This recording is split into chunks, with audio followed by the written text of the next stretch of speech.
आज अब बात करते हैं देश भर की 3 लोकसभा सीट और 29 विधानसभा सीटों पर हुए उपचुनाव के परिणाम की, जो धीरे धीरे अब सामने आ रहे हैं और एक बड़ी पिक्चर जो है, एक लार्जर पिक्चर जो है, अब वो स्पष्ट होती दिखाई पड़ रही है। अब तक कई राज्यों में चुनाव के परिणाम जो है वो सामने आ चुके हैं, जबकि कुछ जगहों पर अभी भी काउंटिंग जारी है। पश्चिम बंगाल, बिहार, मध्य प्रदेश, हरियाणा समेत 14 राज्यों में विधानसभा के उपचुनाव हुए। इन सभी चुनावों में क्या क्या हुआ और इसके क्या मायने रखते हैं, वो चाहे बीजेपी हो या कांग्रेस हो या बाकी विपक्षी दल हो, और ओवरऑल इसका क्या मायने हैं, इन सब के बारे में बात करेंगे। मैं सबसे पहले जो चुनाव के परिणाम हैं उसके बारे में थोड़ी सी बात करना चाहता हूं। आपको पहले परिणाम दिखाते हैं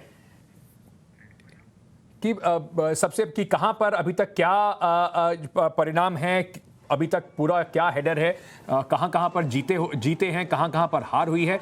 ये देखिए उपचुनाव के ये नतीजे जो हैं वो सबसे पहले आपको दिखाते हैं। पश्चिम बंगाल में टीएमसी की भारी जीत हुई है। चारों की चारों सीटों पर टीएमसी ने एक बड़े मार्जिन से बीजेपी को शिकस्त दी है। 75% का वोट शेयर टीएमसी का और बीजेपी का वोट शेयर 14% रहा।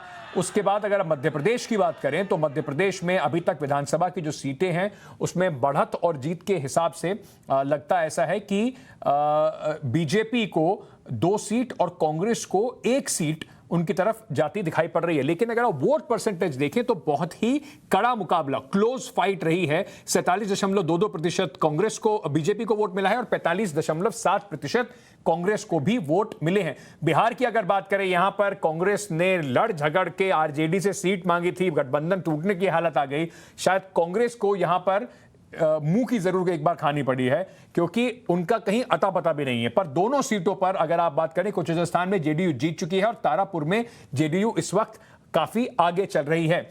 तो कुल मिलाकर जेडीयू को 45.9% वोट मिले हैं अभी तक और 40.2% वोट मिले हैं आरजेडी को।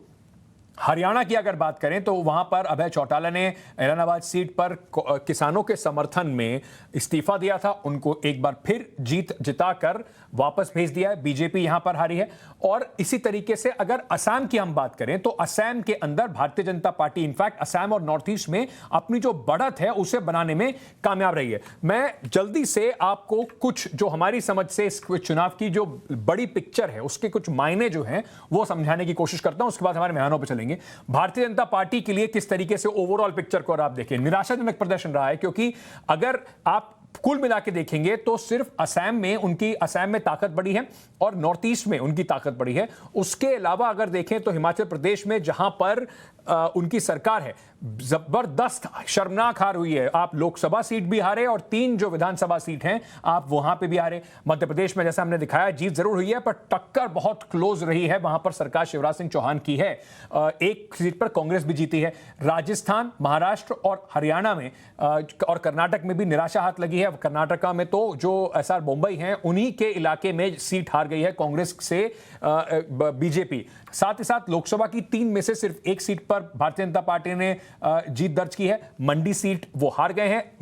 मध्य प्रदेश में खंडवा सीट पर उनकी जीत हुई है और साथ ही साथ दामन एंड दीव में शिवसेना ने एक बड़ा सरप्राइज था, उसके बारे में बात करूंगा। पश्चिम बंगाल में बीजेपी का पतन जारी है, इसके मायने जो हैं और पीछे नीचे गिरती जा रही है भारतीय जनता पार्टी। 3 सीटों पर जमानत नहीं अपनी बचा पाई। लेकिन पार्टी के लिए संतोष की बात यह भी होगी कि तेलंगाना में वो 1 सीट जीते और मुख्य विपक्षी दल के तौर पर पहुंच गए हैं और यही आंध्र प्रदेश में भी रहा है। उनकी पोजीशन स्ट्रांग हुई है। कांग्रेस को उन्होंने और पीछे धकेल के कम से कम अपने आप को मुख्य विपक्षी दल के तौर पर खड़ा कर लिया। अब कांग्रेस के लिए क्या इसके मायने रखते हैं? हिमाचल प्रदेश में उनकी उम्मीद बढ़ी है। 1 साल बाद हिमाचल प्रदेश में चुनाव है, कांग्रेस पार्टी अगर काम करे तो शायद हिमाचल प्रदेश में सत्ता को जो परिवर्तन है वो हो सकता है। बिहार में गठबंधन तोड़ना कांग्रेस की एक बहुत बड़ी भूल के तौर पे उभरा। बंगाल, असम और नॉर्थ ईस्ट में कांग्रेस का पतन बुरी तरीके से जारी है। कर्नाटक और मध्य प्रदेश में मजबूत चुनौती कम से कम वो सामने रख पाए और आंध्र प्रदेश और तेलंगाना में बीजेपी से भी पिछड़ गई है कांग्रेस पार्टी। ये सोचना उनको पड़ेगा। और बाकी ओवरऑल मायने अगर आप इसके देखें, जो बाकी जो विपक्षी दल है उनके लिए भी ममता बनर्जी की जो टीएमसी है उसको अब 4 सीटें जीतने के बाद ममता बनर्जी वैसे भी बंगाल से बाहर देख रही हैं और मजबूती से अपने विस्तार अभियान में लगेंगी। उसके साथ ही साथ शिवसेना के लिए बहुत बड़ी बात है, शिवसेना पहली बार महाराष्ट्र के बाहर एक लोकसभा सीट जीती है और वहां पर उन्होंने अपना खाता खोला। महाराष्ट्र में महाआघाड़ी और मजबूत होगा क्योंकि कांग्रेस वहां पर जो एक सीट थी उस पर जीती है और विपक्षी दलों को कम से कम बीजेपी से लड़ने का, उसके खिलाफ जीतने का हौसला जरूर मिलेगा। सबा नकवी हमारे साथ जुड़ रही हैं, वरिष्ठ पत्रकार हैं, शेखर अय्यर हमारे साथ हैं। सबा जी, सबसे पहले आपसे शुरू करना चाहूंगा। हमने थोड़ा बहुत अपना जो हमारा एनालिसिस था हमने उसको सामने रखा, आपके लिए बिगर पिक्चर क्या है इस पूरे जो नतीजे अभी निकले हैं? सबसे पहले तो आपका एनालिसिस बिल्कुल करेक्ट था। इसमें बीजेपी के लिए बहुत ही परेशानी के उलझान है क्योंकि बंगाल से भाजपा ने 2019 के चुनाव में 18 सीट जीती थी। तो अब हम असेंबली को भी छोड़ें क्योंकि हम लोग देख चुके हैं कि असेंबली में भाजपा इतना अच्छा नहीं करती है जितना लोकसभा में करती है, लेकिन बंगाल में तो पूरा सफाया हो गया है। शायद ये आप कंफर्म करिए, लेकिन टीएमसी के लीडर कह रहे हैं कि 3 सीट में भाजपा ने अपनी डिपॉजिट खो दी है, तो वो बंगाल की ग्रोथ स्टोरी तो खत्म हो गई है। अब आप बीजेपी को लोकसभा में हम अगर देखें तो ज्यादातर डोमिनेशन हिंदी बेल्ट पे होता है। इस प्रेशर बन रहा है। हाँ, तेलंगाना में बीजेपी की बढ़त है, फ्यूचर पोटेंशियल, ये बहुत मजबूत पार्टी रही है, इसका एक्सपेंशन मॉडल में रही है भाजपा, उसका है पॉसिबिलिटी है। लेकिन हम लोकसभा की तरफ अगर आंख रखें और फिर अपना खुद बीजेपी रूल्ड हिमाचल प्रदेश, वहां से बीजेपी बुरी तरह हार रही है। तो और राजस्थान में भी जहां से लोकसभा में पूरे सीट्स मिलते थे वहां अभी तक कांग्रेस की पकड़ है, अभी तक फाइटिंग के बावजूद। और जैसे आपने कहा मध्य प्रदेश में हाँ भाजपा जीत गई है और लेकिन बहुत करीब की लड़ाई हुई है। तो भाजपा के लिए ये कहीं से रिजल्ट अच्छा नहीं है। असम के अलावा, असम में पार्टी मजबूत है, कांग्रेस को उसने पीछे कर दिया और इसमें कांग्रेस के लिए भी बहुत महत्वपूर्ण उलझान है। जैसे आपने कहा कि तेलंगाना और आंध्र प्रदेश में वो बीजेपी से पीछे हो रही है ये पार्टी। बिल्कुल क्योंकि कांग्रेस में ये मैंने नोट किया है सालों तक कि कांग्रेस या तो जीतना चाहती है लेकिन वो ऑपोजिशन स्पेस नहीं मेंटेन कर पा रही है। जैसे उड़ीसा में आप देखिए नवीन बाबू के बाद अब भाजपा ऑपोजिशन स्पेस मेंटेन कर रही है।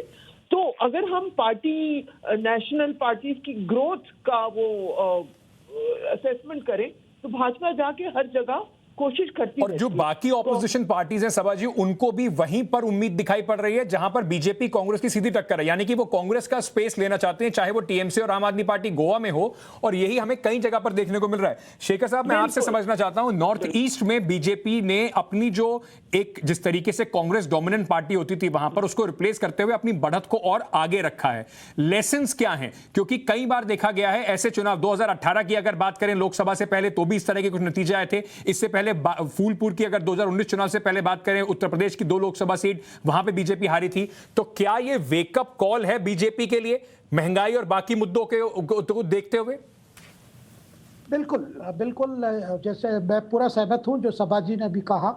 एक प्रकार से ये तो बहुत बड़ी वार्निंग बेल है, खास करके हिमाचल में और राजस्थान में। राजस्थान में बीजेपी एक विपक्ष पार्टी है और सवाल किया गया था कि अशोक गहलोत कैसे मैनेज करेंगे, उनकी एक एंटी इनकम्बेंसी बढ़ रही है और पार्टी के अंदर जो भी इंटरनल टसल चल रहा है सचिन पायलट के समर्थकों के साथ, इसकी वजह से कांग्रेस की छवि पर काफी नुकसान पहुंचा है। लेकिन उसके बावजूद अशोक गहलोत जी ने दिखा दिया कि वहां पे कांग्रेस को अभी बीजेपी मुकाबले करने के उतना सक्षम नहीं है।